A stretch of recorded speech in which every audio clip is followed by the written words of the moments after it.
Finally cached socks. Lucky పాప, lucky పాప. మా ఎంత కోపం చూడు, ఎంత కోపం చూడు, ఎంత కసి చూడు. బాబా ఎంత గట్టిగా పట్టింది చూడు. ఇది ఆడపిల్ల కాదు, ఇది ఆడపులి కదమ్మా. నువ్వు ఆడపులివా లక్కమ్మా?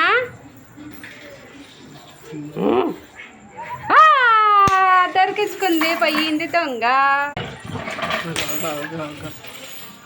మళ్ళా చూడు ఎట్లా చేస్తుంది చూడు. సౌండ్ వినిపిస్తుందా? సౌండ్ వినిపిస్తే కామెంట్ చేయండి. ఎట్లా చేస్తుంది చూడు. అందుకే అన్నాను నేను బ్లాక్ టైగర్ వచ్చింది మా ఇంటికి అని. ఓ వీడియో పెట్టాను చూడండి. అమ్మమ్మమ్మ వదిలేసుకుంది.